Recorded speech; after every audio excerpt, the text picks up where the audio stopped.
which means we have to look inside.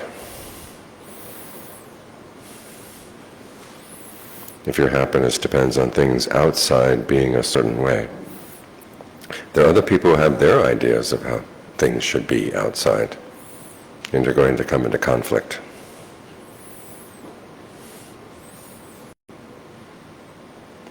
But when you search for happiness by looking within, developing the qualities you have within, then there's no need for conflict.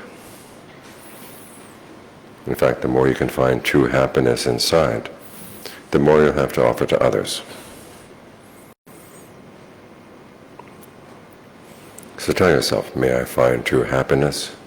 May I understand the causes for true happiness and be willing and able to act on them.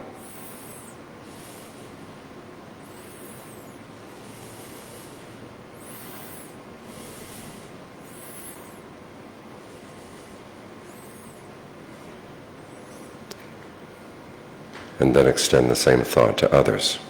Start with people who are close to your heart, your family, your very close friends. May they find true happiness too.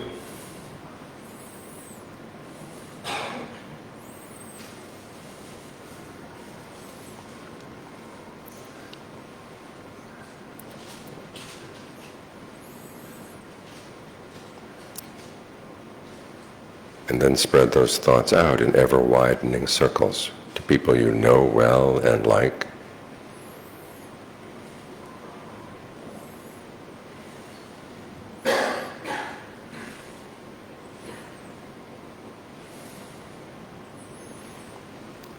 To people you like even though you don't know them so well.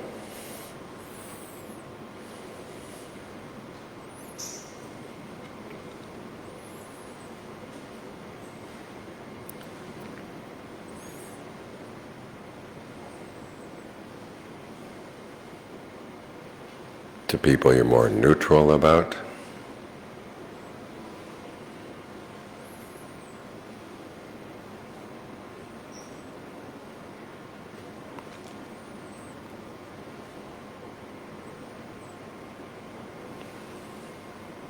And to people you don't like.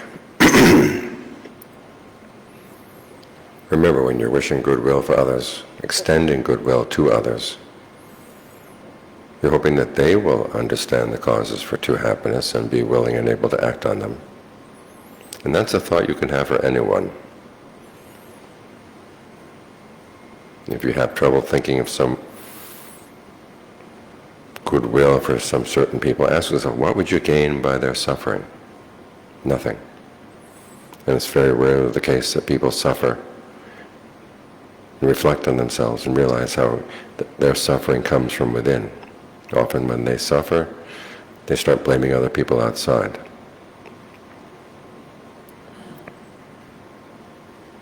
So the world would be a better place if everyone could understand the causes for true happiness and be willing and able to act on them.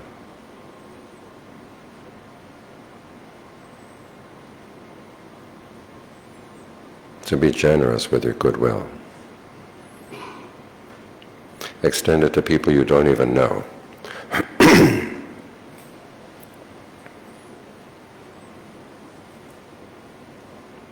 And not just people, living beings of all kinds. East, west, north, south, above and below, out to infinity.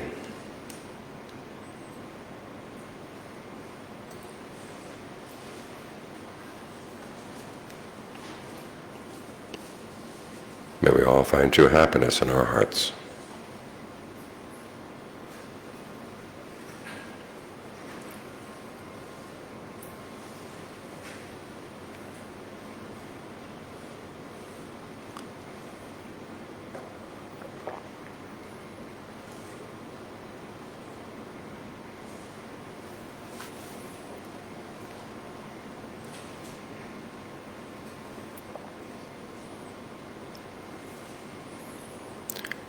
Now bring your attention to the breath. Take a couple of good long, deep in and out breaths, and notice where you feel the breathing process in the body.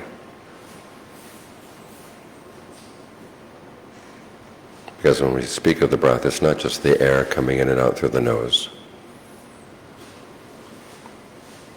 but it's primarily the energy in the body that moves through the body and allows the air to come in and out. And you can look, you can notice that anywhere, wherever it's most obvious, wherever it's clearest. Focus there. And then ask yourself, does long breathing feel good? If it does, keep it up. If it doesn't, you can change. Make it shorter, more shallow, faster, slower, heavier, lighter. Experiment for a while to see what rhythm and texture of breathing feels best for the body right now.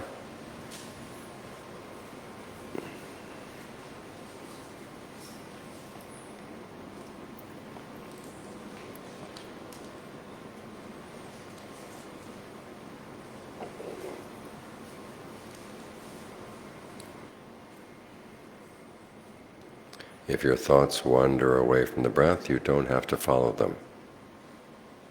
If they come wandering in, they can go wandering out.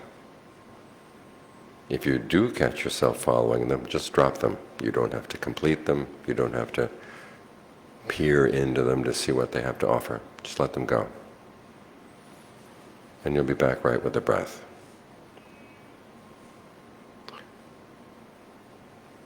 No matter how many times this happens, just keep coming back, coming back. Each time you come back, reward yourself with a breath that feels especially good.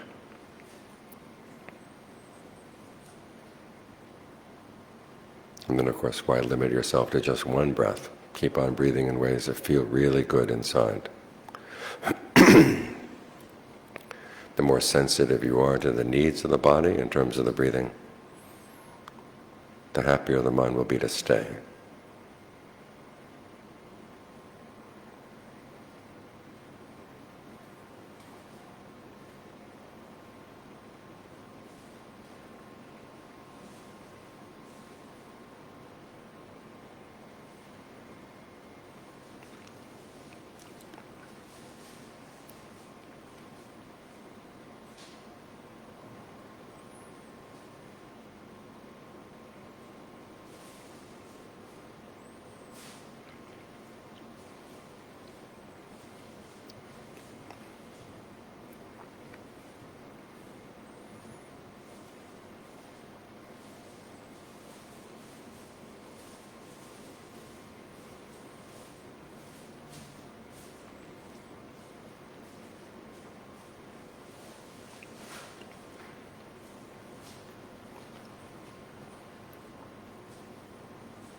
As the breath gets comfortable, there is a tendency to focus on the comfort rather than the breath, in which case you're going to lose the foundation for your concentration. So the next step is to be aware of the whole body as you breathe in, the whole body as you breathe out. For the past two talks, we've talked about starting a survey of the body first, going from the navel up through the front of the chest and then down the back. This time I'd like to try a variation. Ask yourself right now, where are the tips of your fingers, the tips of your thumbs? Visualize the bones inside there. And then ask yourself, is there any tension around those bones? If there is, think of it dissolving as you breathe in, as you breathe out.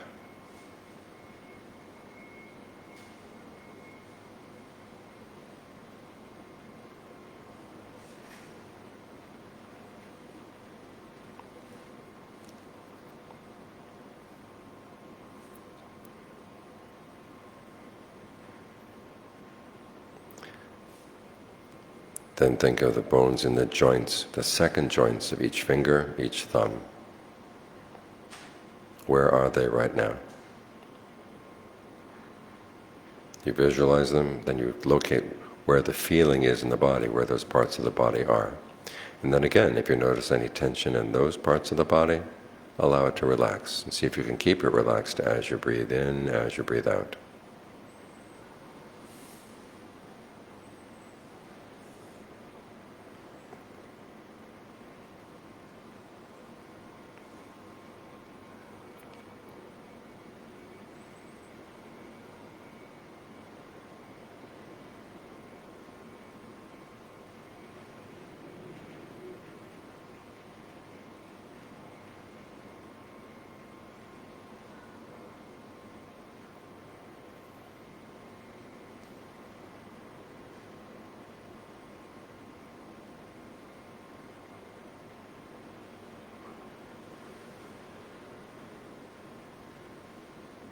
And now do the same with the joints, the third joints of the fingers and thumbs.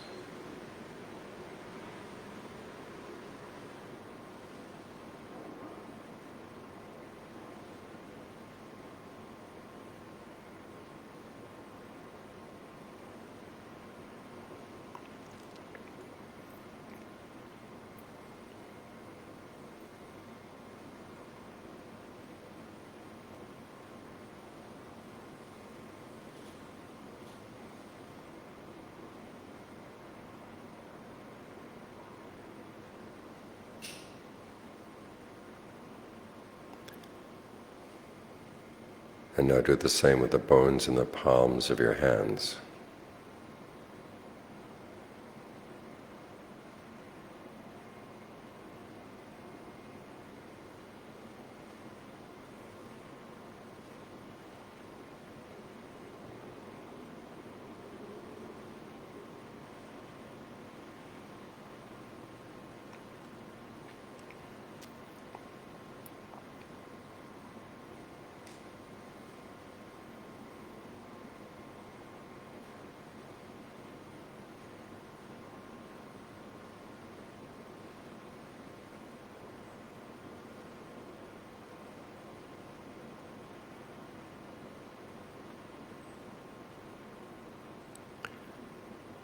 And now do the same with the bones in the wrists.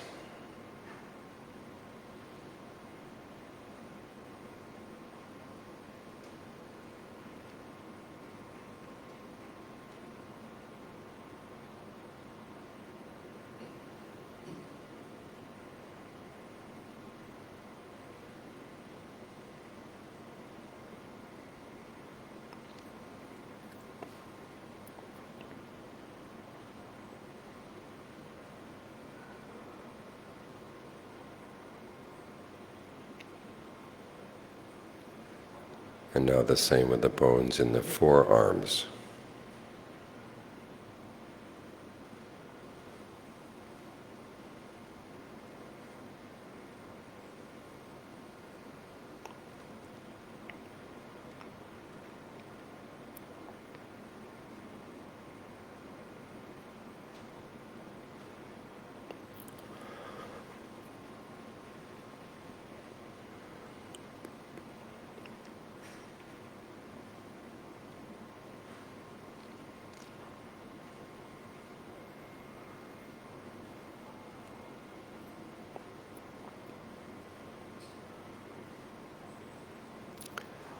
And now with the bones in the upper arms.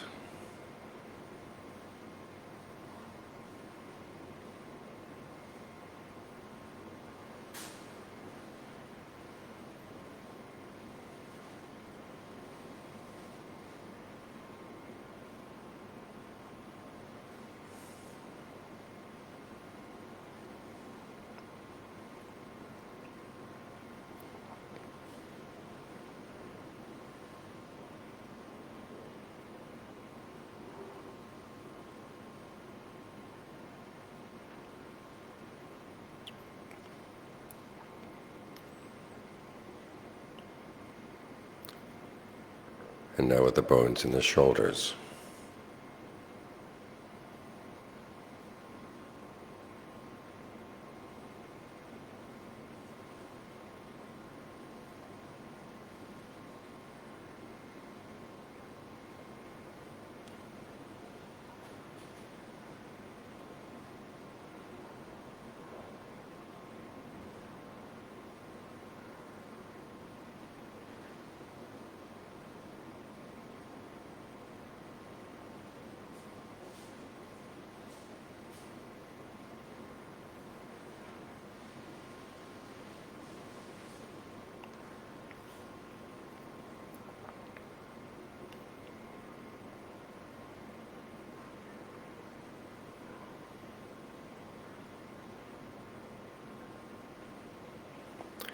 Now move your attention down to the first joints of your toes.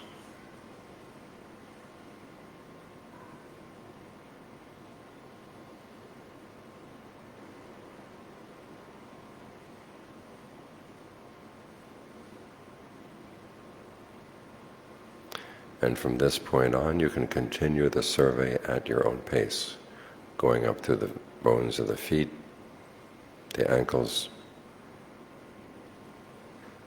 the shins, the thighs, the pelvis, up each vertebra of the spine, up to the skull.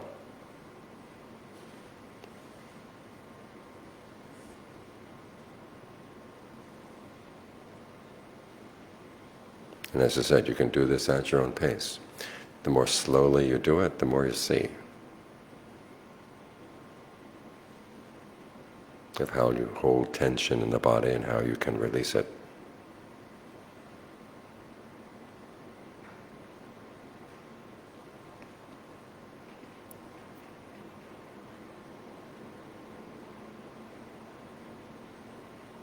If you reach the skull before the end of the meditation, then you can think of the entire skeleton. Think of the whole body relaxing around all the bones. And just hold that perception in mind.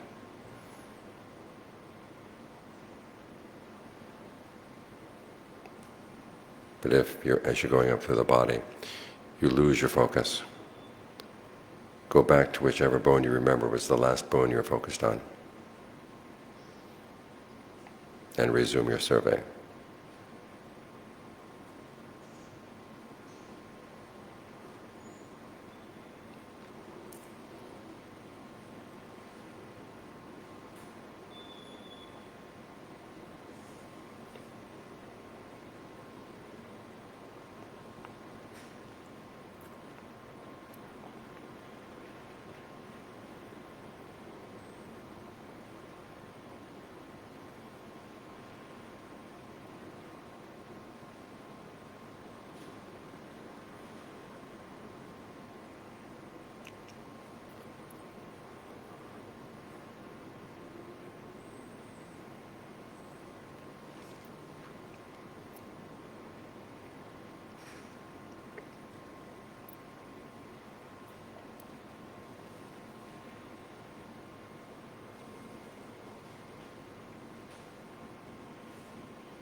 Now you're welcome to continue the meditation as I start the talk. Last night we talked about the Buddha's image for what happens at death. He says it's like a fire burning a house. And then the fire gets blown by the wind from that house, sets fire to a house nearby, or sometimes a house far away. In other words, it's not the case that if you die in Singapore, you get reborn in Singapore. You get born anywhere, basically, based on your karma. But the fire here stands for your identity as a being, and the wind stands for what the being clings to, and it's craving. The wind is craving. This is why the Buddha said that the craving that leads to further becoming is the cause of suffering. And you think about what happens as you're dying. You can't stay in this body anymore. And the mind will start thrashing around, especially if it's not trained, looking for anything. And the Buddha he didn't say that all forms of desire are bad. After all, there are some forms of desire that form part of the path.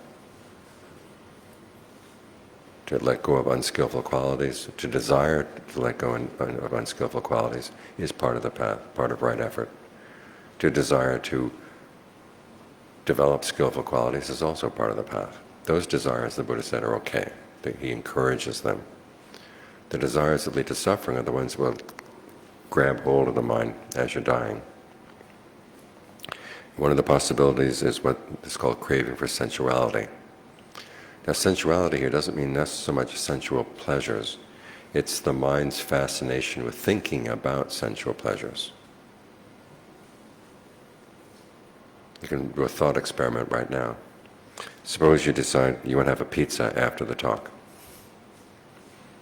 And you could think about, while you're sitting here, a pizza is just a pizza, right? There's nothing much there. It's just dough with stuff on top of the dough. But you can think about, what would I like to have on my pizza? Which pizza shop has the best pizza? And you could spend the entire talk thinking about pizza, not hearing a thing that I'm saying. And the mind tends to fascinate that way. They did a study one time of people listening to talks and discovered that they would listen to it about the first 10 minutes. And then the rest of the talk, they would start fantasizing about pleasures to get away from the talk. So I've got to get my message in the first 10 minutes here. And so you can imagine, you're forced to leave the body and you're afraid that you're going to lose your sensual pleasures. You lose the ability to enjoy sensuality. So the mind will start, especially if you're feeling pain, because most people, for them, the only alternative to pain is to think about sensual pleasures. So that's where the mind will tend to go. Either sensual pleasures in the past or sensual pleasures that they haven't had in this lifetime and think, I'd like to try that, I'd like to try this. And then their mind will get pulled in that direction. So that's one of the forms of craving that the Buddha said you have to watch out for. The second form is called craving for becoming. We mentioned this briefly last night. I'd like to go into a little more detail about what that means. Becoming is a sense of your identity in a particular world of experience. The world here can be the external world, like we're in the human world right now. But they can also be the imaginary worlds that you have in your mind. And these forms of becoming start with a desire for some particular thing within that world. Think of again, an image that you hold in mind. There's something you want. And then you think about the world around that object. For example, you think about pizza. The first thought would be, where is the nearest pizza shop? Of course, Singapore, you're a lot more sophisticated than pizza, right? Whatever. Where is the nearest pizza shop? How can I get there? Do I have enough money? Of course I have enough money. And you start planning, and the parts of the world that are relevant to that form of becoming are the things either that will help you gain the pizza or that will get in the way. Like right now, you've got this monk sitting here talking to you. I'm getting in the way of your pizza. So I'm relevant to this becoming. And then there are other things that would be relevant or irrelevant. And then the question is, how about me? What can I do? Do I have the money? Do I have the ability to get the pizza? If I don't like the pizza that's for sale, do I have the knowledge to make a pizza of my own? You develop an identity within that world around that object. That all of that taken together is a form of becoming. And so as you're dying, you realize you can't stay in this body any longer. One of the great fears is that I will be annihilated. There will be nothing left of me. And so you would grab onto just anything, any identity that comes your way, and then actually go into that world. Years back when I was staying in Wat Dhammasit in Thailand, to make a very long story short, I was bitten by a dog. I got my rabies shot, not my rabies shot, it's a tetanus shot. And then the next morning I was on my alms round, and I happened to go back to the house where the dog bit me. And just as the mother of the house was putting food into my bowl, I fainted. And as I was fainting, I had this vision of a gateway that said America. Fortunately, I didn't die. I just fainted. But Ajaan Geoff said, if I had died at that point, I probably would have gone back to America.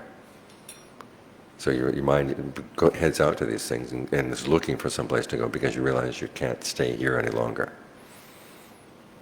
So that's another craving that would grab hold of the mind at that moment of death. A third craving that would grab hold of it is if you're so disappointed in your life, so disappointed in say, the pain that comes with illness or the sadness that comes at the end of the life, and you decide, this is not worth it at all. I would just rather be annihilated. I'd like to be oblivious so I don't have to feel anything at all. That's called craving for non-becoming. Now that's not awakening. It just takes you to this oblivious state where you don't receive any sensory input for a while. And then gradually the mind begins to leave that area and then come back, get reborn in another place. So these are the three main cravings that could lay hold of the mind at the moment of death. And you want to make sure that your mind does not fall for them. I mean, ideally you would say, I don't want to follow any craving at all. That would be the way to gain awakening. And sometimes people make it sound really easy. When the time comes to die, you just let go. But you find that the mind has a lot of things that it wants to hold on to. When it lets go of this, it's going to hold on to that. So you have to have an idea of some of the things that you're going to have to watch out for. Because there's also the issue that comes when you say, well, if I go where my cravings are, that sounds good. I can just go wherever I want to go. But then cravings, have their ways of twisting and turning, and other cravings come in and get in the way.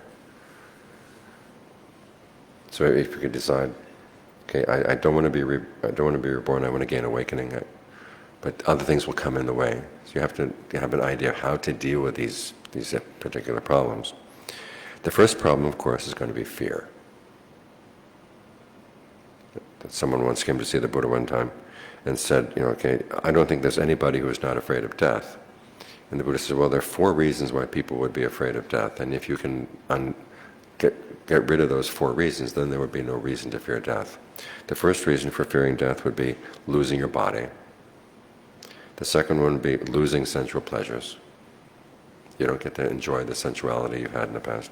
The third would be thinking back on your life and you realize, I've done things that are pretty cruel and heartless and thoughtless. I could be punished for those after death. So some people are afraid of dying for fear of the punishment that might come. And the fourth comes from basically, I don't really know what's going to happen at death. It's a big unknown, a big question mark. I haven't seen the true Dharma. When you've seen the true Dharma, you realize, okay, death is not the end. And you realize that there's a deathless element in the mind that can be contacted within the mind. That relieves your fear of what's going to happen at death. Until you've reached that point, there's always going to be a snagging fear. I really don't know. So these are the 4 reasons that people have for fearing death. So you learn how to prepare yourself. And the best preparation is very simple, it's very basic. Follow the triple training: virtue, concentration, discernment. Virtue is basically resolving, okay, I'm not going to harm anybody. And remember we mentioned last night that you may have done bad things in the past, but when you resolve not to do them again, that resolve not to repeat those past actions, that's good karma right there. And if you can maintain that resolve all the way through death, then that good karma can overpower the karma of the bad things you've done in the past. So if you think of any mistakes you've made in the past, any way you've harmed yourself or harmed others through breaking the precepts, you take the precepts and say, okay, I'm not going to break those precepts over again. That can overcome the fear of punishment that might come after death. As for fear of losing the body, fear of losing sensuality, this is where concentration practice comes in.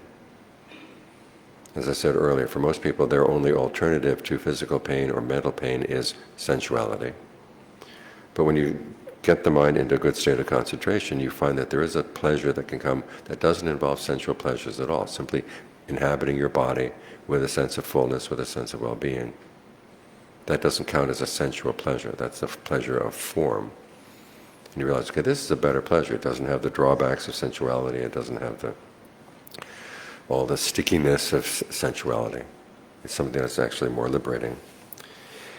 And as you get deeper and deeper into concentration, this is an issue that was raised the other night, you may find that the body disappears. And yet your awareness is still there.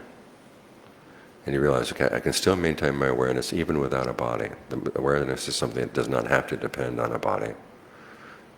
And so that can help overcome, to at least some extent, your fear of not having a body. As for the fear that comes from not knowing the deathless, okay, this is where you have to use your discernment. And we'll talk about this a little bit later in the course of the talk, but the discernment that basically sees any place that I identify with, as I take on the identity of being a being, there's going to be suffering, but I don't have to take on that identity. The Buddha talks about what he calls the process of I-making and my-making. When you start identifying, this is me, this is mine, this is me, this is mine. And he said, this is something you're doing all the time. You're not just handed a self and say, okay, here's your self, deal with it. You're the one who's constantly creating it. And in creating that, you're creating it out of attachments. And then once you have those attachments, this is the fire in the analogy. Now if you can learn how to let go of your attachments to things, and again, this comes through developing concentration, getting the mind really still, and learning to see that okay, anything that would disturb the concentration is something you don't want to go for. And you learn how to let go of the things that would interfere with the concentration, and we'll deal with these more later in the talk. And then you can turn your analysis onto the concentration itself. You say, this too, even though it's a really good mind state, this too is fabricated. This too is going to end at some point. This too has to be maintained. If I can let go of this, then there's a possibility of encountering something that is not fabricated, which would be the deathless. And when you've had your first taste of that, that erases your fear of what's going to happen at death, because you have seen there is a deathless element that death cannot touch, because this deathless element exists outside of space, outside of time. So no change can touch it at all. So that's how you use the practice of virtue, concentration, and discernment to do away with your fears of death. And that's a pretty tall order, because the issues surrounding concentration are going to be the big issues that hit you at death, particularly in terms of what are called the five hindrances. You've probably heard of all these before. There's sensual desire, ill will, sloth and torpor, restlessness and anxiety, and uncertainty or doubt. And these are the things that you have to overcome in order to get the mind into concentration. These are also the things that the Buddha warns you are going to be your main enemies at the time of death. So these are the things you have to work at. And so as you're sitting and meditating and saying, oh, my mind is overcome with these hindrances, I don't think I can ever get past them, you've got to work on them. These are kind of basic survival skills for the mind. One of our problems in modern society is that our education system sees, what are you talented at? Are you talented at engineering? Okay, here's the engineering course. Are you talented in art? Here's the art course. And we tend to follow, encourage people to follow where they're already talented. But there are lots of areas in life where, whether you're talented or not, you're going to have to learn these skills. And learning how to die properly is one of those skills. Now, do they teach that to you in school? I mean, the important things in life don't get taught to you in school. No matter what, it's not just Singapore, any society, they say, we're going to teach you how to be a good producer and a good consumer, and then when you get old, we'll throw you away. Find somebody else. So you have to take care of yourself, and so you're going to be the one who learns how to overcome these hindrances if you want to be able to focus your mind either on going to a good place after you die, or not going to have to go any place at all. Of these 5, the Buddha said the one that's most worthy of being worried about, or the one you've got to deal with first, is worry itself, doubt itself. When you're worried about, if you have doubt about the Buddha's teachings, okay, that's going to get in the way. You say, gee, I really don't know if it's worth the effort to practice these things. Maybe the Buddha didn't know what he was talking about. That kind of doubt you have to get past. You say, as we said last night, the Buddha couldn't prove the principles of rebirth to you, and couldn't prove the principles of karma. But he did say that there are pragmatic reasons for adopting them as working hypotheses. And you need to have a working hypothesis for any area where you really don't know for yourself. And so choose these as your working hypotheses, because for one reason, he said, if you believe that there is rebirth and it is affected by your karma, you will be a better person. You'll behave in a more honorable way. Secondly, when you don't know, why close off the possibility of the end of suffering? By saying, gee, I don't think that happens. If you don't know, why close doors to yourself? Because the teaching on karma is basically saying you have it within you. You have the power to influence your course as you die and as you go on to the next life. Why believe in something that would limit that ability? Or if you have doubts about whether there is such a thing as nirvana or not, we don't know, so why close that off by saying it couldn't exist, couldn't be? Years back I was talking to a Buddhist scholar in America who was saying he understood what happened with the Buddha's awakening. The Buddha learned how to be equanimous, but he didn't understand what the texts say happened after the Buddha passed away totally, because going into something unconditioned, he said, well, we're conditioned beings ourselves. How can we know something unconditioned? And the answer to that is you've got your priorities wrong. If you start with the definition of yourself and then say, well, because I am this kind of person or because I'm this kind of being, there are certain things I cannot know, certain things I cannot do, you're limiting yourself to no reason at all. I told the scholar, he says, you're like someone who can read only 3 letters at a time. You see the word antelope and all you see is ants. And so as a Buddhist scholar, you talk about the Buddhist theory of ants. But there's more to Buddhism than just ants. Okay? And if you tell them that they're antelope, you say, well, ants don't elope. That doesn't make any sense. That gets even worse. So you learn to you say, okay, the Buddha says there's this possibility. I can't close off that possibility. If I do close off that possibility by saying it's impossible, I'm not serving my own best interests. If I leave it open as a possibility, at least I'm making it possible that I could possibly get there. That's something worth going for. That's the second pragmatic proof. So those are some of the ways you can overcome doubt, at least in the beginning, by saying, okay, it's in my best interest to believe in the Buddha's awakening, to believe that he really did know what he's talking about. So that's the first of the hindrances you have to work on. The second one that the Buddha said is important is a hindrance of worry, restlessness and anxiety. And worry here can concern 2 things. One is worrying about the people you're leaving behind. And the other is worrying about where you're going. So worrying about people you're leaving behind, the Buddha said the advice you give, there was one case where a man was sick and his wife went to him and said, look, don't worry about me, don't worry about the kids. I know how I have skills that I can maintain my livelihood, so don't worry about me at all. Don't worry that I stop going to the monastery. In fact, after you die, I'll probably go to the monastery more often. And don't worry about me falling away from the Dharma, because I'm a sincere practitioner. So you don't have to worry about me. You don't have to worry about the children. It turned out the man didn't die at that point. He actually recovered. He went to see the Buddha and he says, you're really fortunate that you have that wife as your teacher.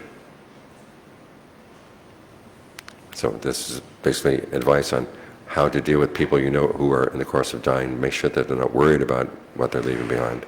And then also for yourself, if you find that you're worried about your family, you're worried about this, that, and the other thing, remind yourself, the world was able to exist before you were here.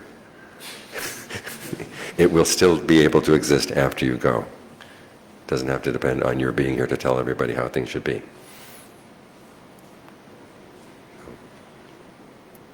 As for worrying about where you're going, as I said earlier, if you remind yourself, okay, I may have done bad things in the past, but I have made up my mind that I'm going to follow the precepts and I'm going to abstain from those unskillful things.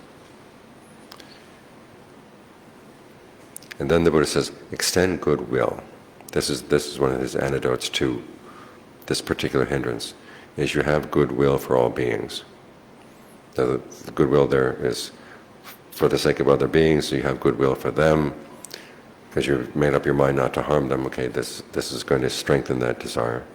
If you have goodwill for yourself, that means if you find yourself berating yourself over your past acts, past actions, thinking how stupid you were, what a horrible person you are, remind yourself, this is not showing goodwill for yourself.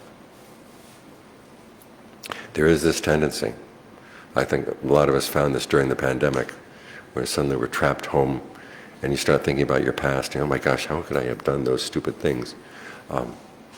Remind yourself, okay, are you the only stupid person in the world?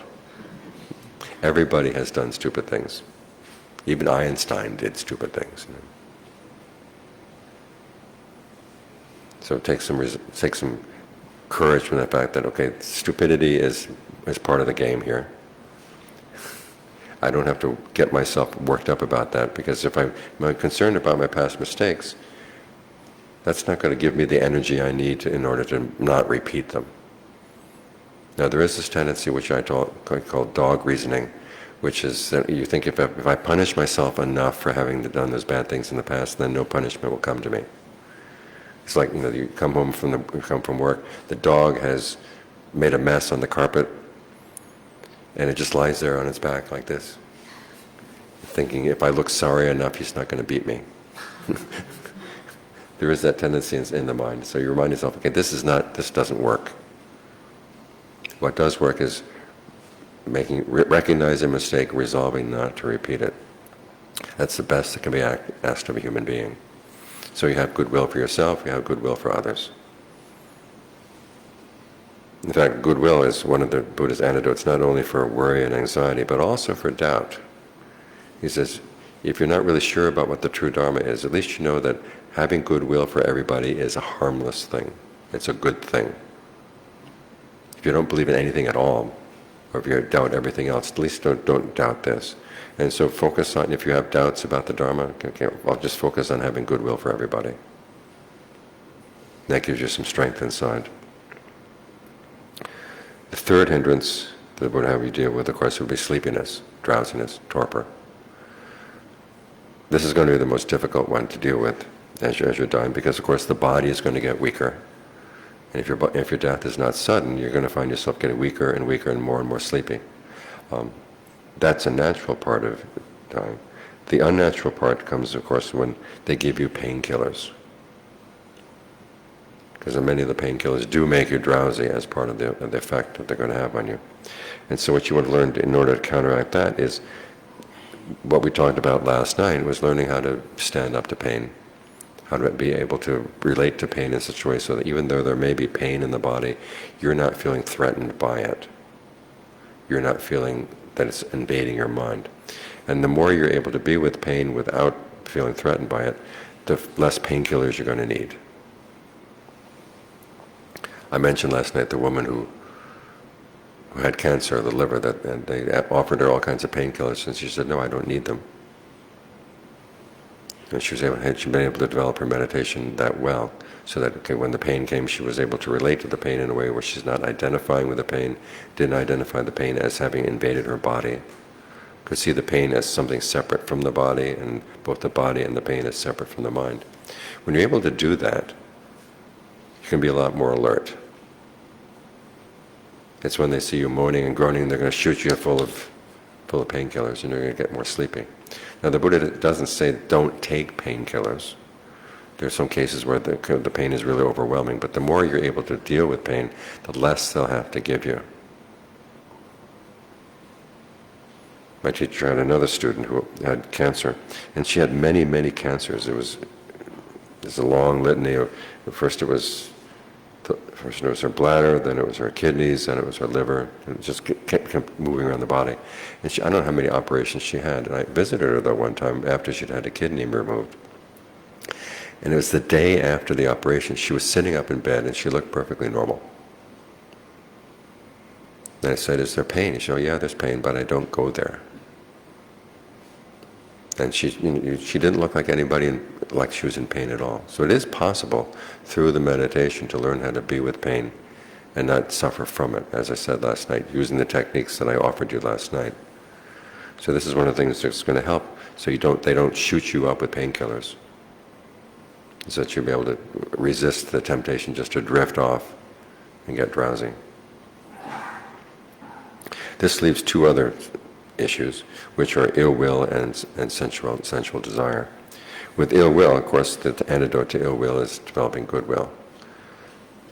Many times you'll find yourself you see this on an everyday level, but as you're dying, you can start thinking about what happened to you during this lifetime, and then you can start thinking about the people who mistreated you. And there are people who will get fixated on that. That's not a way you want to die. I mean, you basically are dying out of a sense of revenge. I want to get back at somebody. Now, a life devoted to getting back at somebody is not a good life. So think about the image that the Buddha gave of the man who has been pinned down by bandits, and they're taking a saw and they're cutting him into little pieces. And you can imagine what he could be thinking. So this is unfair, this is not right. Why are these people doing this to me? I want to get back at them. He said, the Buddha, that's not going to be a good mind state to die in. He said you have to have goodwill even for the bandits as they're sawing you up.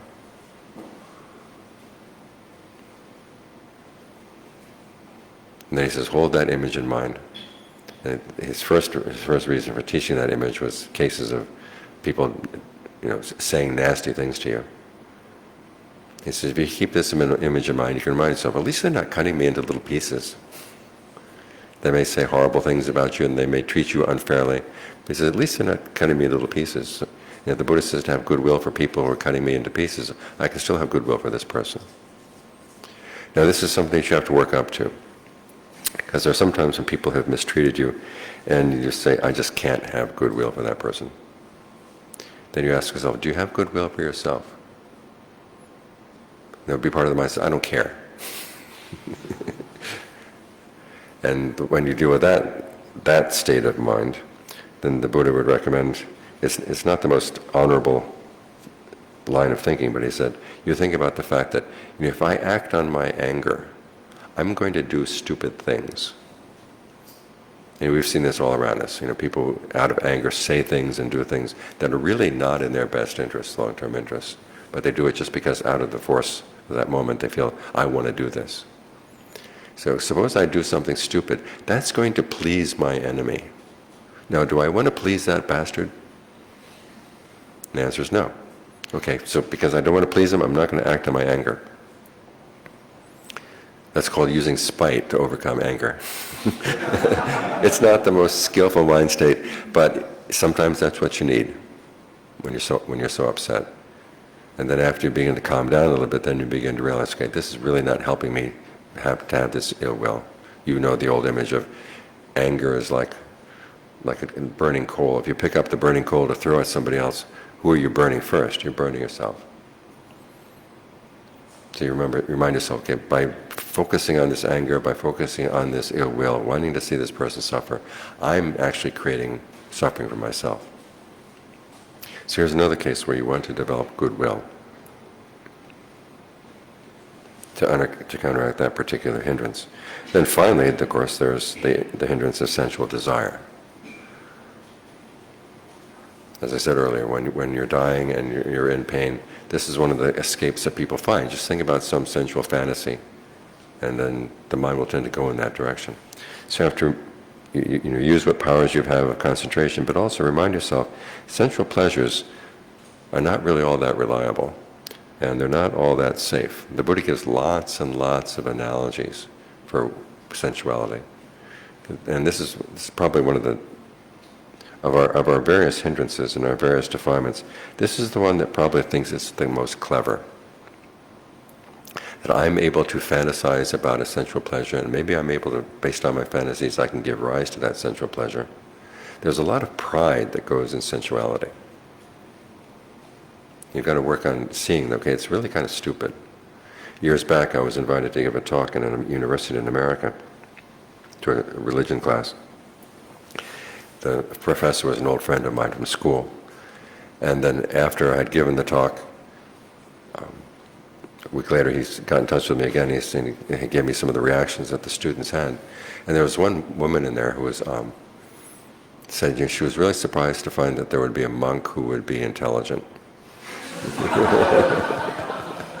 Because she figured that people who don't go for sensuality are sort of subhuman. They just can't, they don't have the imagination, they don't have the intelligence, so they're just kind of dumb.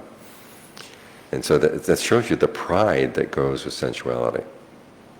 So you've got to work on the pride that you might have on, I'm able to fantasize about this, I'm able to fantasize about that. And you realize it's really kind of dumb. Ajaan Geoff Undaunted had a good comment one time. He said that the sensual pleasures that you thirst after, that you find obsessing the mind, you have to assume that you've had them before in the past. And you miss them, which is why you want them again. And he says, think about that for a few minutes. You get them again, what's going to happen? You're going to lose them again, you're going to want them again. So when you start thinking, gee, I never had this pleasure, I never had that pleasure, you've had those pleasures in the past.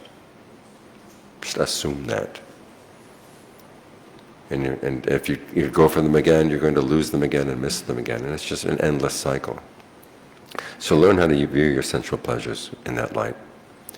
The other analogies that the Buddha gives, he says, one is like a dog chewing on a bone that doesn't have any meat.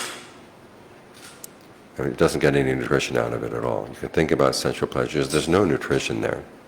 John Lee expands on this analogy. He says, it's like the dog is, what flavor is there in the bone? The flavor is all in the dog's saliva.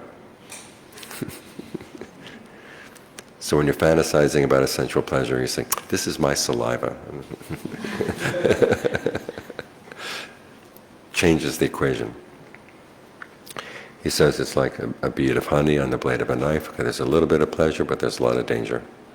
It's like a hawk that's got a piece of meat. It's flying away. Other hawks and crows come after it, and if it doesn't let go of that meat, it's going to get killed. And you gain a sensual pleasure, other people are going to want it. Other people will be jealous of you. So it's not gaining much of anything worth at all. So when you can learn to think in these ways about your sensual pleasures, realizing that there's no sustenance there, there's a lot of danger. And it's just the kind of food that once you eat it, you just want more and more and more, and it's not going to be good for you. When you learn to think about your lust in this way, that a lot of the pride that goes around lust, a lot of the pride that goes around sensual thoughts, gets lessened.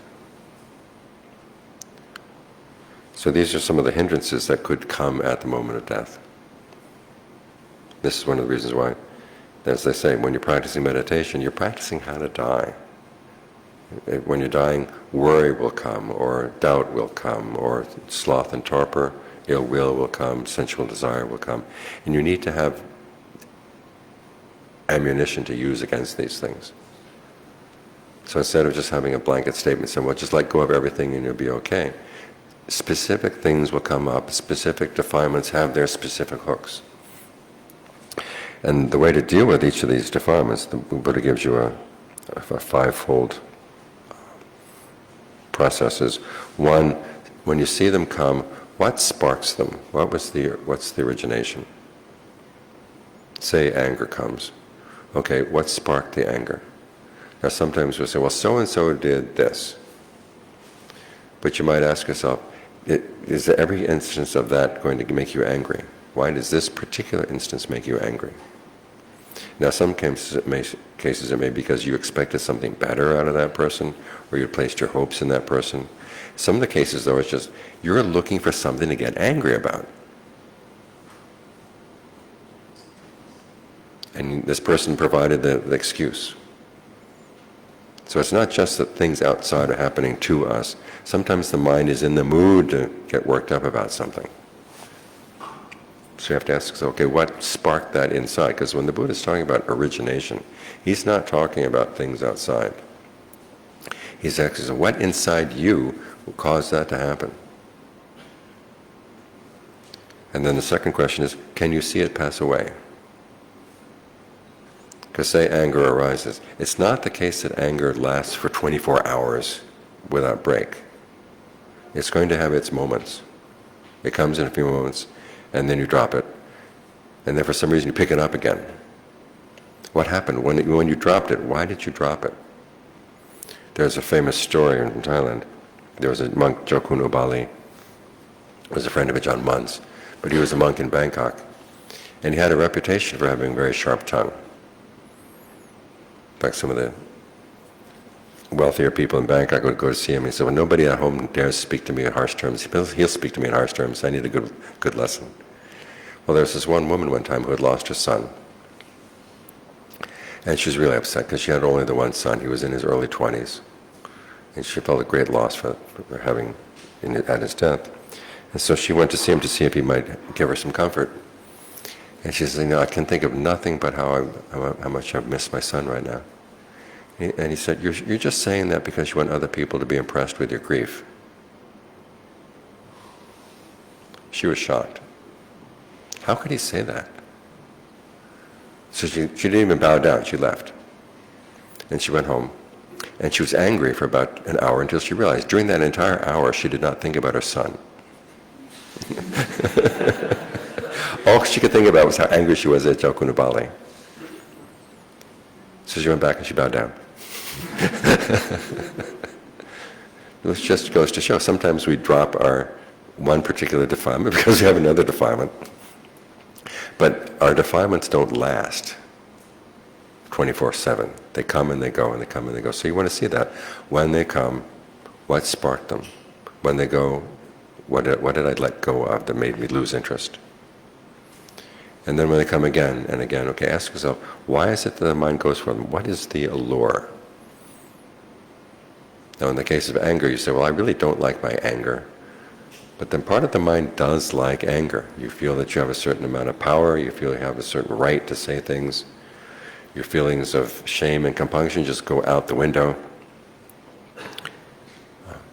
So what is it that you like about anger? This is where it's valuable to see the mind as a committee. You've got some committee members who really enjoy anger and they're looking for an opportunity. And this provided the opportunity. So what do they like about anger? This of the 5 steps that the Buddha offers, this is probably the most difficult one to admit to yourself, because many times the reasons you have for liking a defilement are things you're not proud of. And so you tend to hide them from yourself. But if you want to get past that particular defilement, you have to see, okay, what is it that I like?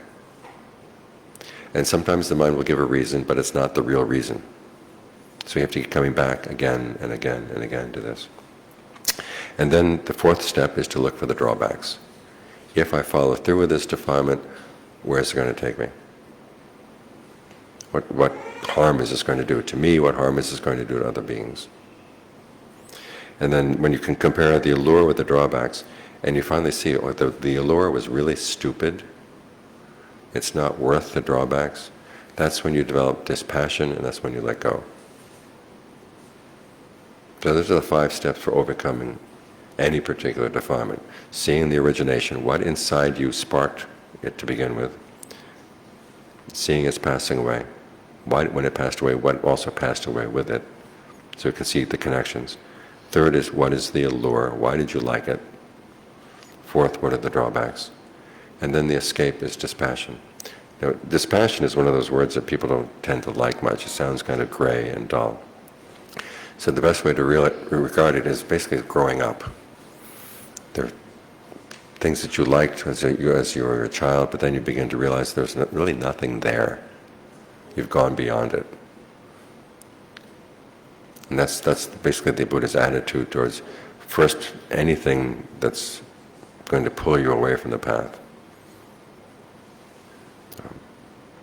And then ultimately even to the path itself.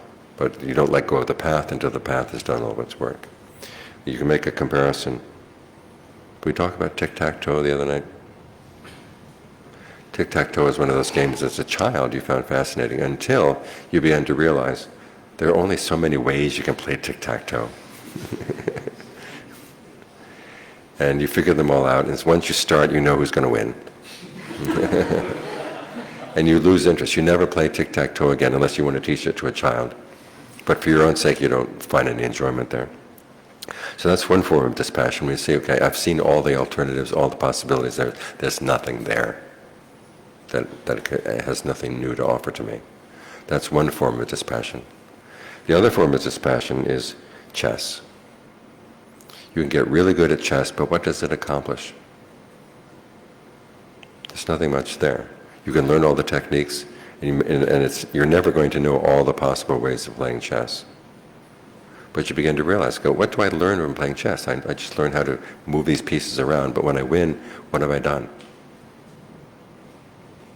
And you see that it's all very limited, and it's not worth all the effort that goes into it. That's another reason for dispassion.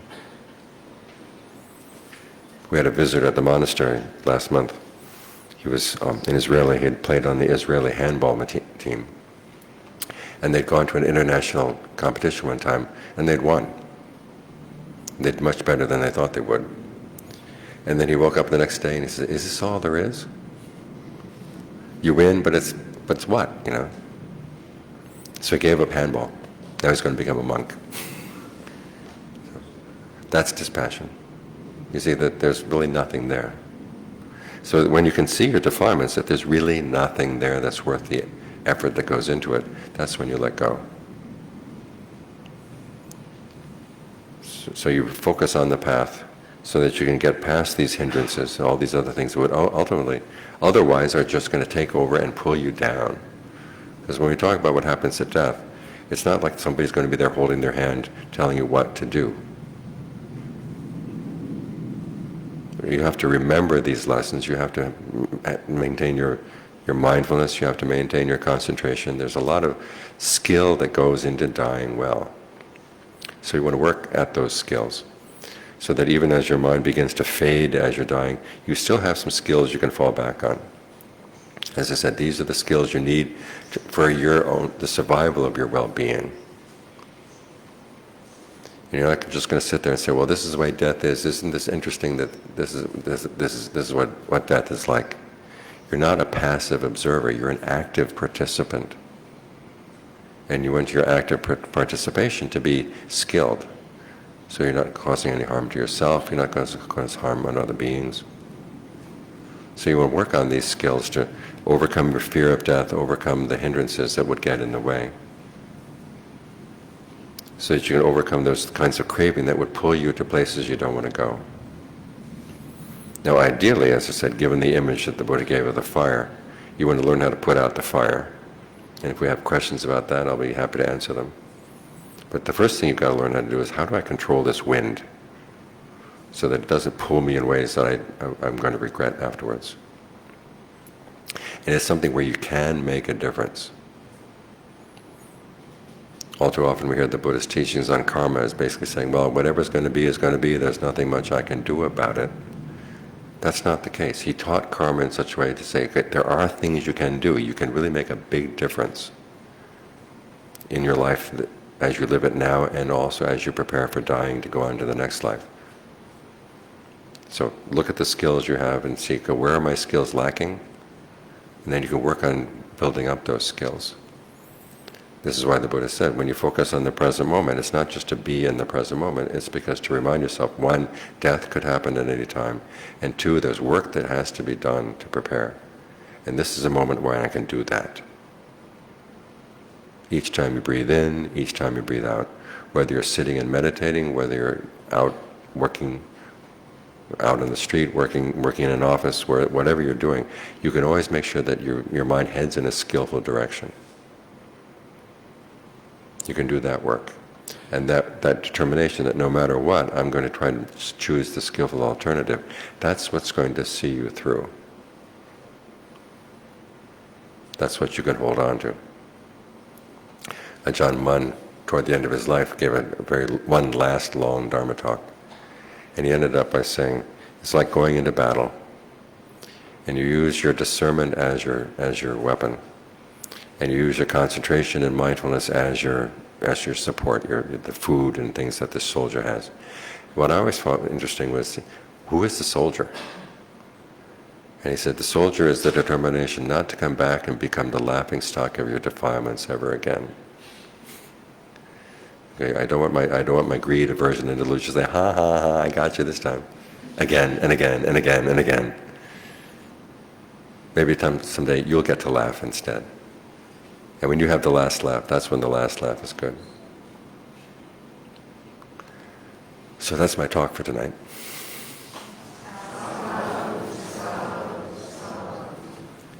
Any questions?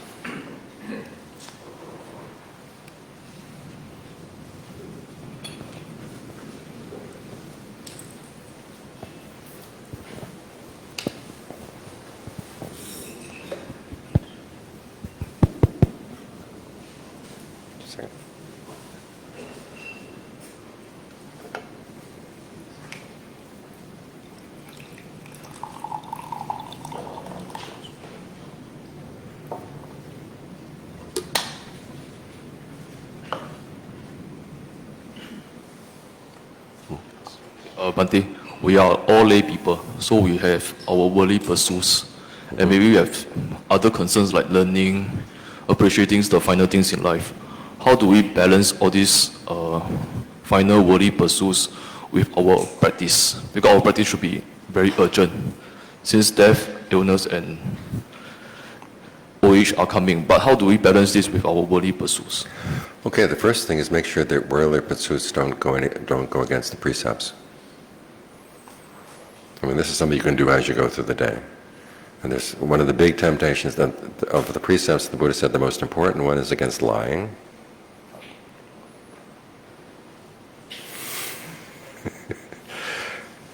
And I don't know how many people say, well, in business they have to lie. No.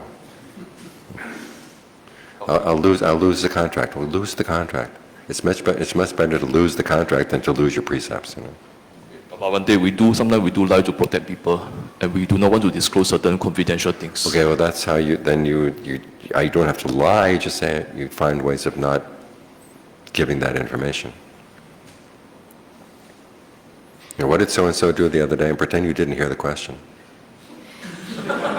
Or pretend that you misunderstood the question and you answer a different question.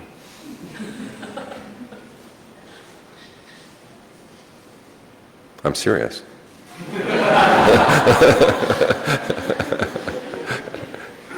Then you may have to end up using some harsh word at the person to warn him or her not to ask.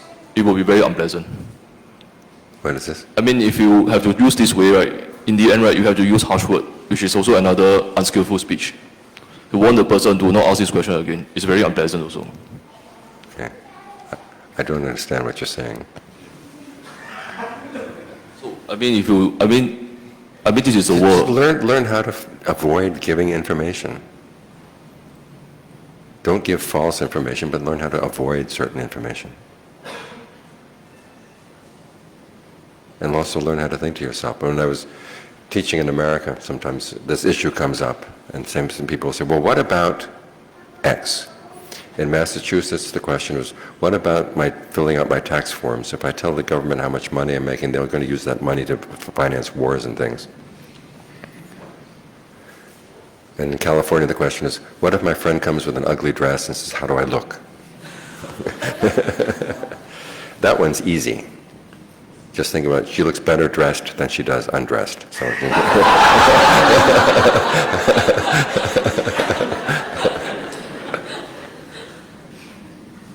So observe the precepts. This is how you prepare yourself properly. Because realize, you can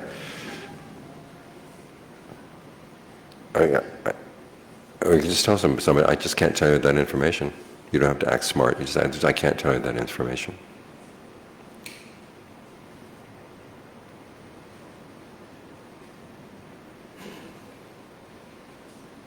Because you gain, what, a little bit of money and the money goes. You've lost your precept. You've lost your self-respect. So that's the first thing. And then as for meditation, you say, okay, I can be mindful as I go through the day. And in observing the precepts, you develop mindfulness, alertness, ardency. These are the qualities you're going to need when you go home to meditate. And so you make your daily life part of the meditation. When the Buddha has the example of a layperson dying. And one of his ways of dealing with a layperson dying, he shows how you can get the layperson all the way to awakening as they're dying. And this is not just monks, you know. It's an interesting technique that he uses. You ask the person, are you worried about anything? If you're worried about your family, well, there's nothing you can do for your family right now. You've just got to let them go. You're dying. Focus on dying properly. Are you afraid of losing human sensuality? And the person says yes. There are devas who have better sensuality. Focus your mind there. And he takes them up level by level by level to the levels of heaven. Finally gets to the level of the Brahmas. Okay, the Brahmas have better pleasures than the sensual devas. Focus your mind there. And then we get there, okay, even Brahmas suffer from self-identity. It would be good if you could let go of your self-identity, what the things that you identify with. And he says, if you can do that at the moment of death, then your release is the same as the release of a monk. So this is not asking too much of lay people. Our problem is we give too much importance to the world.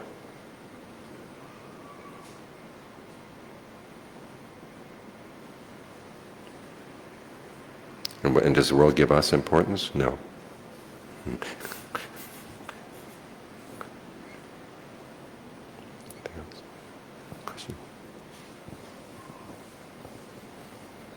Ajahn, when we talk about insight, knowledge, or wisdom that we gain from our practice, we know from the story that when at that time a man called Upatissa, which is supposed to be Venerable Sariputta in future, when he heard from one of the 5 ascetic, Asaji, then he became Sotapan.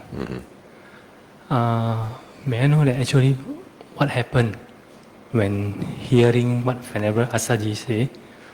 What actually transformed the mind of Upatissa, okay. Upatissa become when you're listening to a Dharma talk, in the cases where people are listening to a Dharma talk and they gain awakening, they're not just listening to the words. They're focusing. Okay, what does this word have to say, these words have to say about what's going on in my mind? Now, in his particular case, the question is, anything that arises has a cause, and then okay, basically the cause. When there's a cause, that thing will end when the cause ends. So for him, the big issue was, why is my mind suffering? So he looked inside and he saw it was the craving. Now, because his wisdom was really, really sharp. You could read that passage again and again and again and not get any awakening. But he listened to it once, and that he was focused on that problem already. So that sort of gave him the insight. Okay, this is where I attack the problem. So you mean that we have to analyze it and then understand Different people it? are going to. There is no one insight method. But those 5 steps that I gave you, basically, those are the Buddha's ways of. Steps that the Buddha recommends for gaining insight. Whatever you have that's weighing the mind down, ask, what's the origination? How does it pass away? In that order, you're looking for the cause. Okay, what's the allure? Why do you like it? What are the drawbacks? You realize that this really is worth giving up. And then you develop this passion for it. Now, the things that you are passionate about that are holding you back are going to be different from the things that other people are feeling passionate about or holding them back. Which is why there's no one insight method. This kind of insight or knowledge, can we train or we can train ourselves? It's called doing concentration practice. Sometimes you hear that concentration is not necessary for insight, but the Buddha himself never said that. Because as you deal in concentration practice, you're getting more and more sensitive to what's going on in the mind, how the process of cause and effect act in your mind. What causes your mind to be disturbed, what causes your mind to be calm. You see cause and effect because you're working with them. You see the 5 aggregates because you're working with them. You've got form, the breath, feeling, the feeling of pleasure that comes with that, perception, the image you hold in mind of the breath, fabrication, the thoughts you have around making the breath comfortable, consciousness. You've got 5 aggregates right there in the concentration. And as you work with them, you get a better sense of them. And through that you get more and more sensitive to how they are acting in your mind. And then when the time comes to let them go, you know what to let go of.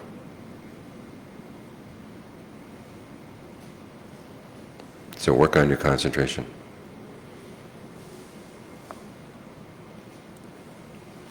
Okay, maybe another aspect, we talk about mano karma. So we have action, speech and mind. We can produce karma. I want to talk about this mano karma. So when we are not mindful, sometime in our mind may arise this bad thought or unwholesome mind. But in a split of a second, there's a right effort coming. We understand there is a rising of the bad thought. We understand it and then we push it down. My question is that when at the first that there's unwholesome mind coming out, is that already considered as a akusala mano karma? No, when a thought like that comes into the mind without any bidding, that's the result of past karma. So the fact that it's there doesn't mean that you're adding new bad karma. It's what you do with it. That's going to be the new karma. So when there is a right effort coming in, understand that one, can it become a good karma? Or That's the whole point.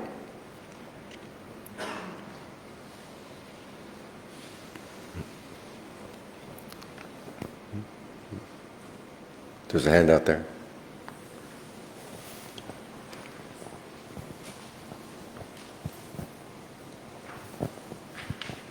Hi, Ajaan. One question on meditation. When we sit and we notice a restless mind that relates to Dhamma reflections, how do we know if it's a good approach as compared to if it's just too much intellectualization? Ask yourself if your thinking has anything to do with what you're doing right now.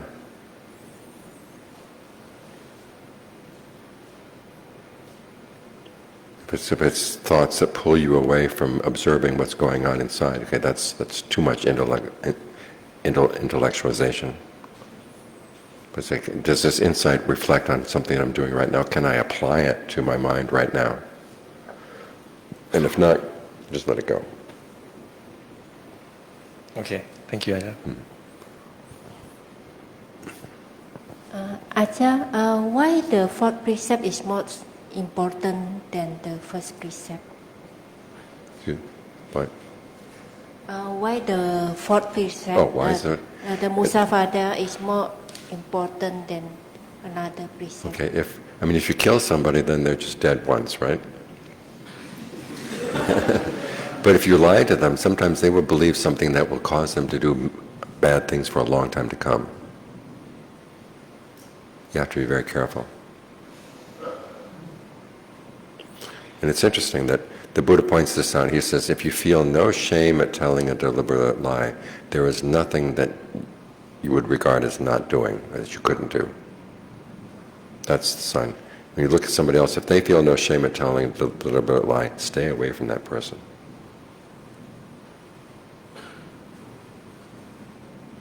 Because you can't trust them. Thank you.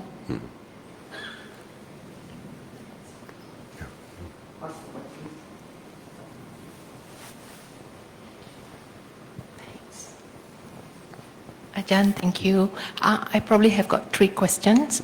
Number 1 is, you mentioned about focus going to a good place, something like that. So I'm just wondering, what would a good place constitute? A place you can practice the Dharma. Once again? A place that you can practice the Dharma. Okay. Like born to Buddhist family and things, something like that? Well, I wasn't born in a Buddhist family, but I practice Dharma. Okay. All right. So the idea is to be reborn in where you can practice the Right. Dhamma. Yeah, right. Okay. Thank you. The second one, what's it? Okay, the part that you were saying about the bandit cutting up the person, and yet the person, how shall I say, it's good to have Goodwill for them. goodwill. for the bandits. So I'm imagining how would the mind be like? What is it? How would goodwill be like at that point of time? You're just thinking these poor bandits are creating such bad karma for themselves. It would be a good thing if they stopped. I see. You're thinking about for their sake. What they're doing is not good for them. That would be goodwill. Okay. Do you also wish them to be well and happy or something like that? Not, may Not you be necessarily. happy cutting me up. No.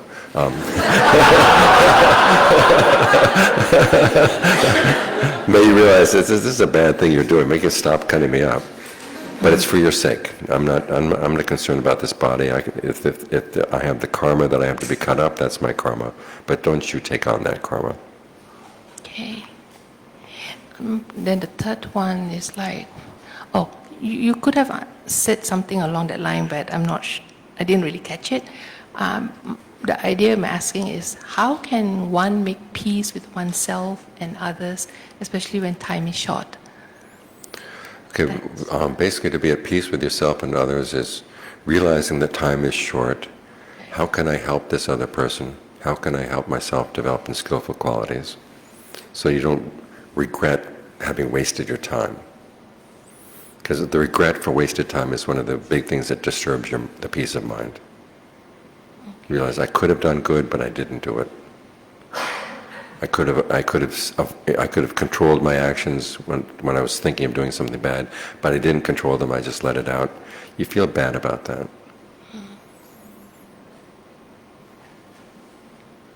So if, let's say, there are guilt feelings, then how? Okay, then you just realize it's a good thing that I recognize that was a mistake. And I can resolve not to repeat that. That's the best that can be asked of a human being. There was a philosopher one time who said, we live forward but understand backward. In other words, we're making decisions that are going to be influencing the future, but we really only understand what's already happened. So we have to, we can learn from what's already happened, but many times we may make a mistake about what we think this action is going to lead to in the future. So that's the situation in which we find ourselves. So it's only natural that when we look back and say, oh yeah, that was a mistake. And so the proper attitude is, okay, I recognize that mistake, I'm determined not to repeat it, and then goodwill for everybody. All right. Could I just ask one more question?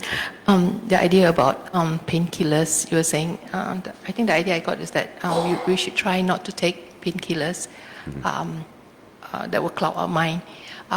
But when you're working with people with a lot of pain, I think the healthcare professionals actually encourage the patients to take painkillers to relieve pain for good reasons.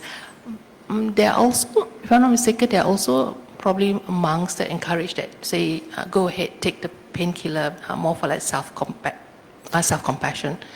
So how do we reconcile to take or not to take? Okay. For your own sake, you should learn how much pain that you can manage. I mean, this is not saying they should stop putting painkillers in people, because a lot of people don't know how to handle pain. In which case, they go ahead and give the painkiller. But for people who do have practice in learning how to handle pain, you can lower the dosage. Sometimes you may want to take the edge, as we say in English, take the edge off the pain, but don't cloud the mind. I mean, they've done studies where people put people on what's called a morphine drip, where they can control the amount of morphine they're getting, and they find that they use a lot less than the nurses tend to give. Because the nurse may be on a round where they have to treat lots of people. They say, well, shoot them up for 24 hours. And then when I come back in 24 hours, okay, I'll shoot them up again. And so they have to give too much in order to keep them pain-free for 24 hours. Whereas if someone is there, they can control the amount, and they tend to use much less. Appreciate it. Thank you so much, Okay. Ajaan. There was another hand over here just now. Yes.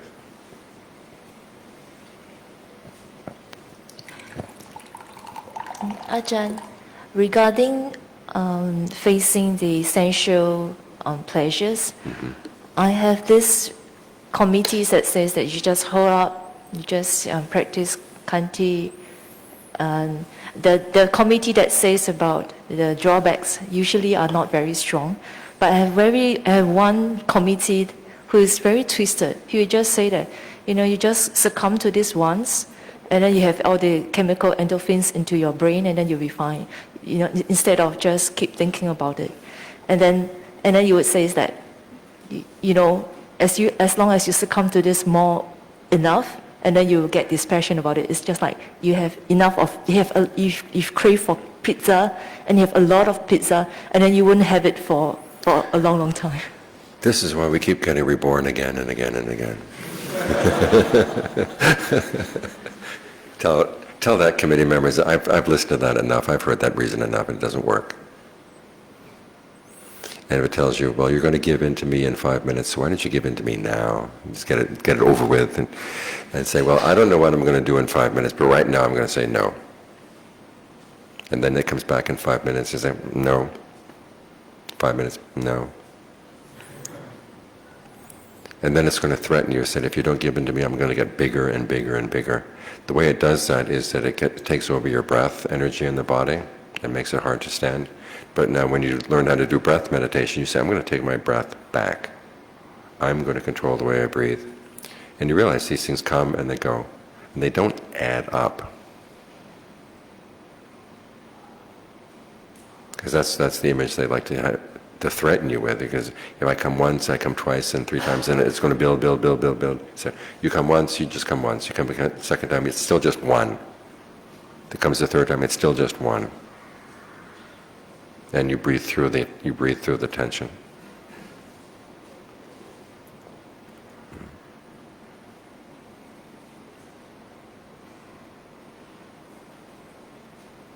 Hand over here. Is the mic over here?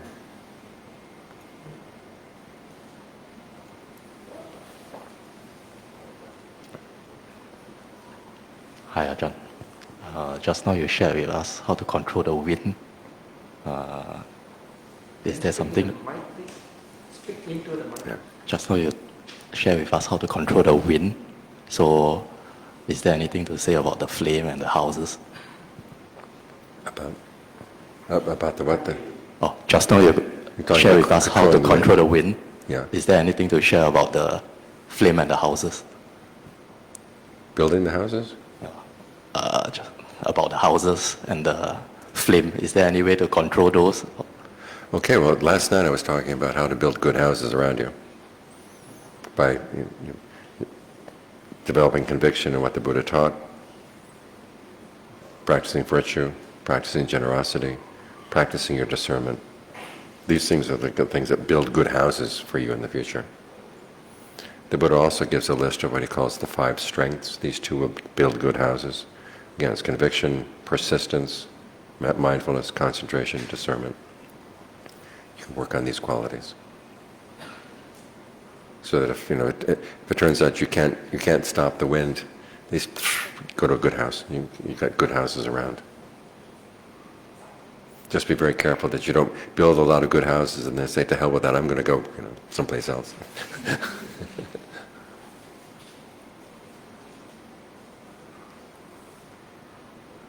Ajahn, how do we learn to live with the pain when, like, every other day we don't really experience much pain? How do we learn how to live with pain when? Every other day we don't really experience much pain. Okay, if you want pain, sit for a couple hours.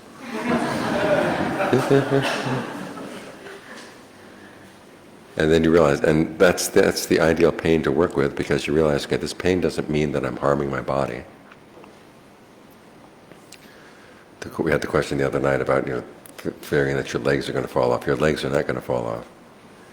And you realize that when you get up, you walk around a little bit, okay, the stiffness will go away. So it's not a sign that something bad is happening to the body. So now I can focus directly on how is my mind creating suffering around the pain. And it's going to come down to the perceptions you hold about the pain, how you image the pain in your mind, how you talk to yourself about the pain, what intentions you have around the pain. If you intend to make the pain go away, sometimes it gets more stubborn. So if you say, my intention is to understand the pain,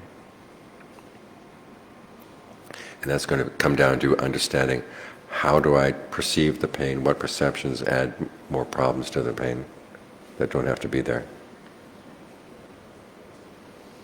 So basically, pain is a really good way of understanding your mind. An image I like to use is of, suppose you're going to shoot a documentary of the wildlife out in a savanna. You don't go roaming around the whole savanna looking for wildlife. You go to the water hole. And in the course of the day, everybody in the savanna is going to come to the water hole. In the same way, when you're sitting there with pain, every defilement in your mind is going to come and show the stripes.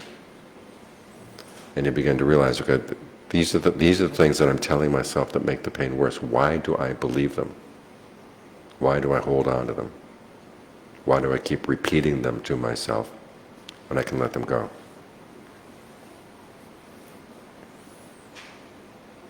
That's how you learn about pain.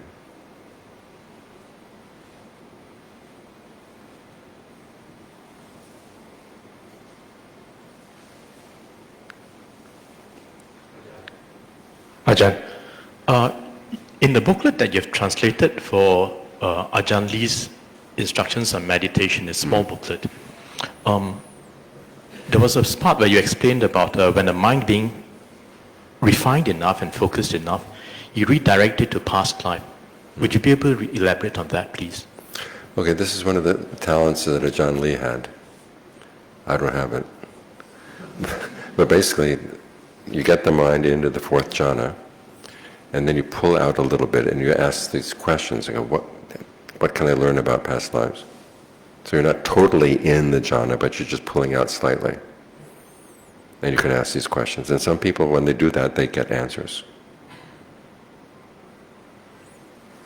And he had the karmic background that he had all these abilities. Apparently there was one thing he could not do, and he could not levitate. But he could get other people to levitate. And I have two stories, for entertainment purposes. Once the monks were in, had gone to Ayutthaya, this is back in the days before the old palace in Ayutthaya had been turned into a national park. So it was just a place where people could come and go. And they have these big putsa trees. I don't know what it is. What's the Singaporean English for putsa? It's like a little tiny apple.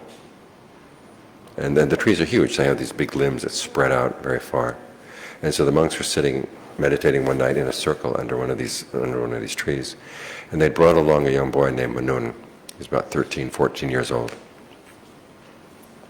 And so Ajaan Lee had Manun sit in the middle of the circle, and they hung a rope down from one of the branches. And Ajaan Lee says, okay, tonight we're going to make you levitate. And Ajahn Fuang thought to himself, what do you mean, we?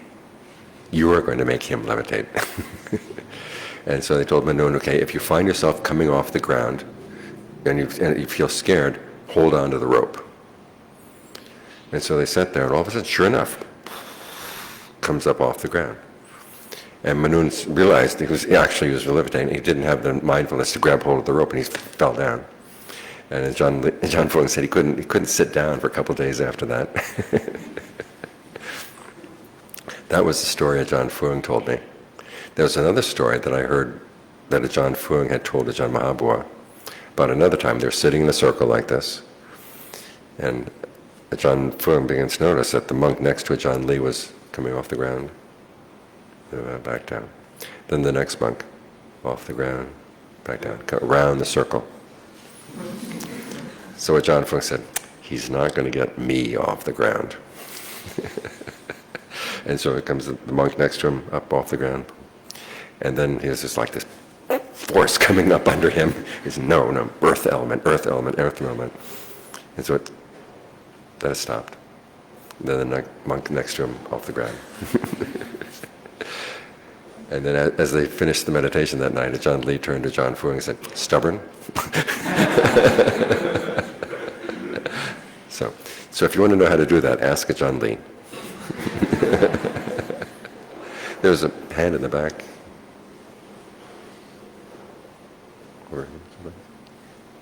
Hi, sorry, Ajahn. Yeah, here. Okay. I actually work in hospital. We have a lot of patients that are terminally ill. They're on breathing tube and like they have already have brain death and or even last stage cancer.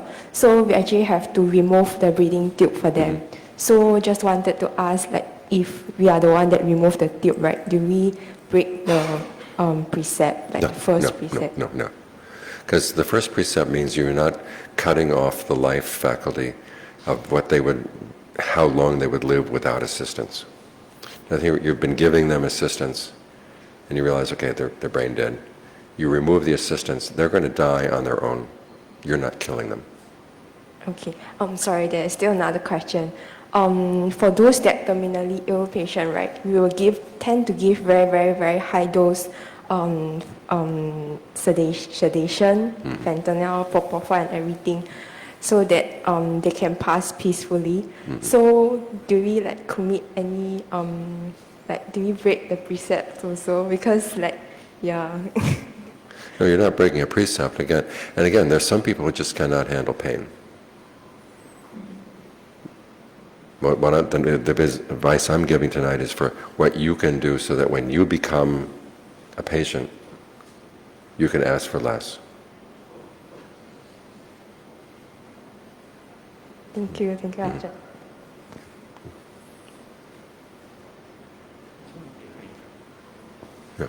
Ajahn, sorry. Okay, so I have 3 short questions.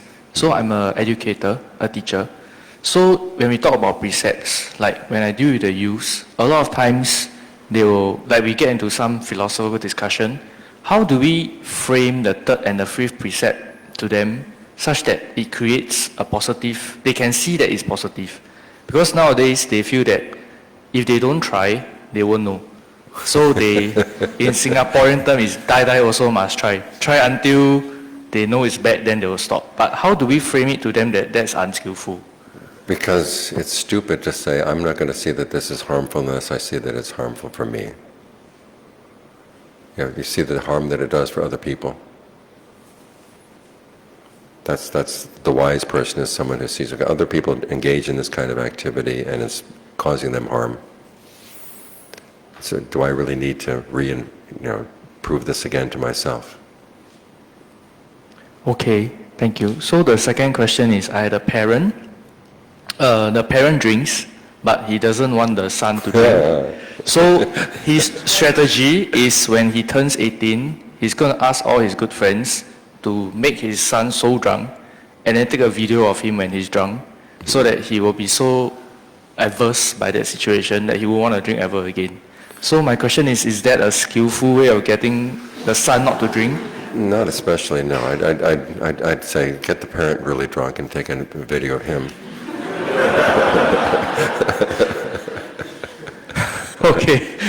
Okay, so the last question, a bit more serious, is since you are talking about death, I have ever broached the topic of death to younger people, like my friends, but their response is always, my life is just beginning, why are you talking to me about death?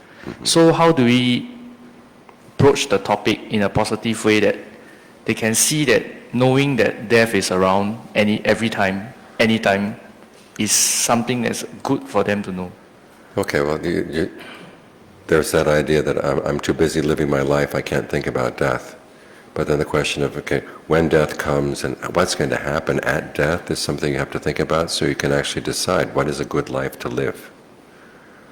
If you don't know how it's going to end, you don't know what the skills you're going to need at death.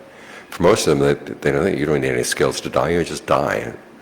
But, okay, the body just dies, but the mind doesn't just die. It actually makes important choices at the moment of death.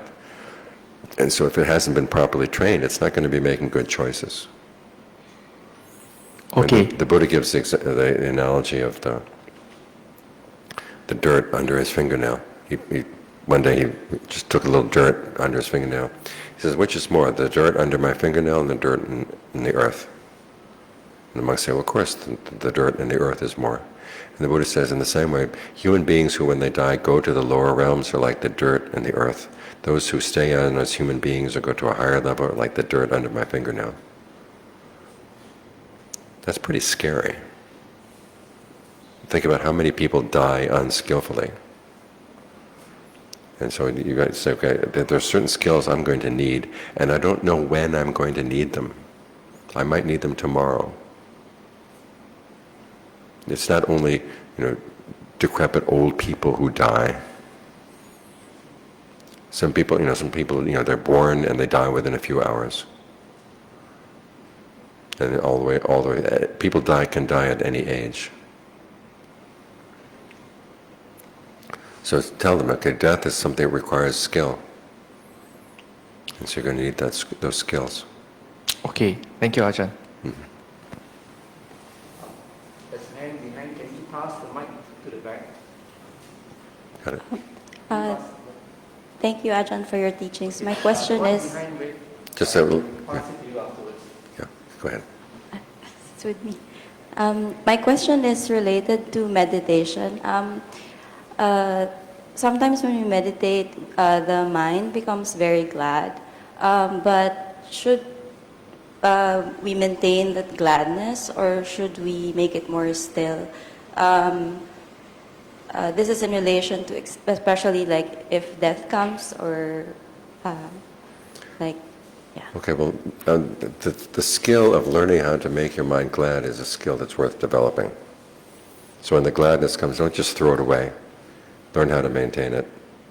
And that will be one of your many skills that you have as a meditator.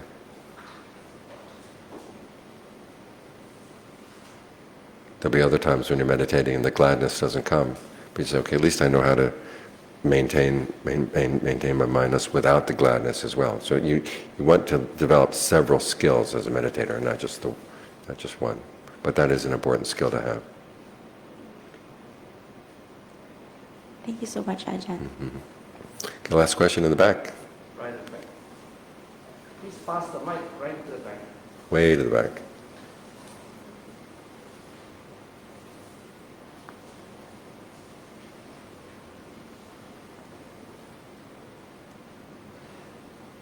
Hello. Hi. Hi, Ajahn. So thank you for the wonderful 3 talks.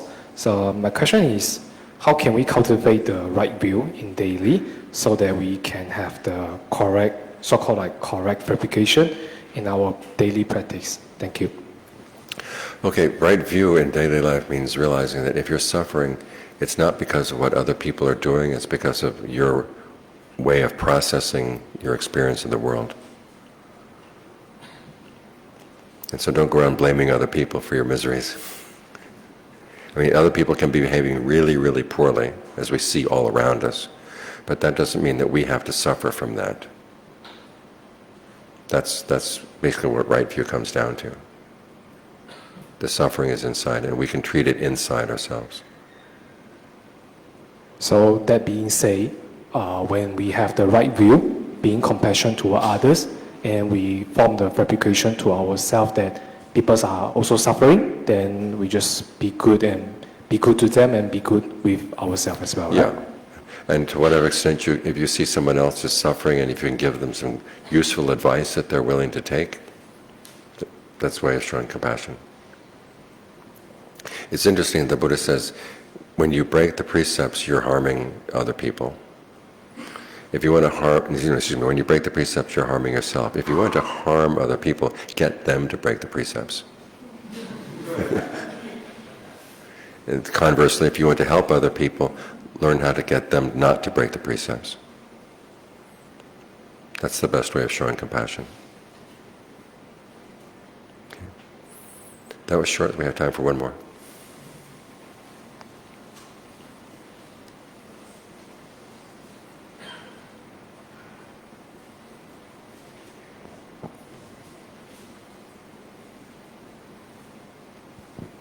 Yes, it's pretty interesting that you draw a parallel between the process of meditation and the process of dying.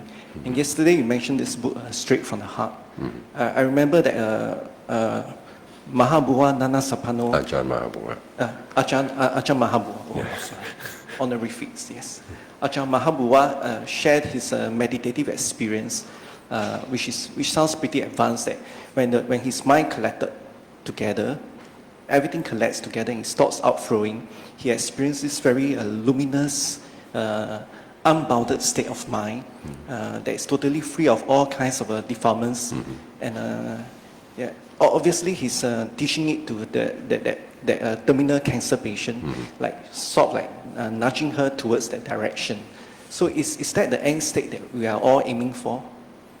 Yep, It is. it is. Yeah, it reminds me of I find it quite intriguing because, I mean, I have a Tibetan Buddhist background, and we do have a name for that state of mind. We call it the clear light mind.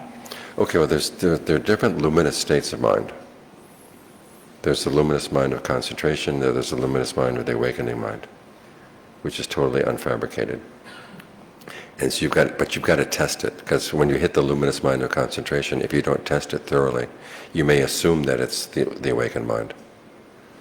Like Ajaan Mahabua, there's one point where he said his mind, everything became luminous, and he assumed this must be it. But then he also began to realize after a while that there comes a point where we have to maintain the luminosity. You can lose it. If you can lose it, then it's not unfabricated. So he said, I have to remove all my attachment to this as well, and basically try to destroy this state of mind. And that's when he came through to something that was, he said it wasn't even luminous, it was just clear and pure. Yes, I do recall that part. He said that he sort of like detected there's some kind of a frame of reference, a fixation on that luminous state, and he knew it wasn't the final thing. So he kind of like inspired himself to make further progress in his meditation. And So the lesson there is whatever comes up, you have to test it. Because there are many states of, many levels of luminosity in the mind. And he said that it was, when he got to the pure state of mind, it wasn't luminous anymore. It was something that's beyond luminosity. It was pure. So that's where we're aiming. so is that kind of like, to put this into the analogy of, the burning house? That's when the fire goes out. That's where the fire goes out and you don't build any houses anymore. There's no building of any houses. There's no building of any houses, there's no wind, there's no fire. Which is exactly what the Buddha said after his enlightenment. Excuse me? He says, the Buddha's first... Yeah, I've seen the house builder and he's not going to build a house again. Yes, I see. And that connects with the image he has of little children making little mud houses. He said in the same way that we create our sense of who we are as a being out of the five aggregates. But then when we realize, okay, there's really nothing there that's worth, you can't make anything permanent, you can't make anything of real value out of these aggregates because they're so ephemeral. He says that's when the children destroy the houses. Seems like so far away, but somehow we'll get there. Yeah, well, somehow, yeah. There's a Dharma talk, I've forgotten whether it's in Meditations 9 or 10, but it's called Anybody Home? Anybody Home? ? So search for that online. Okay, well, thank you for your attention. Hope this has been helpful.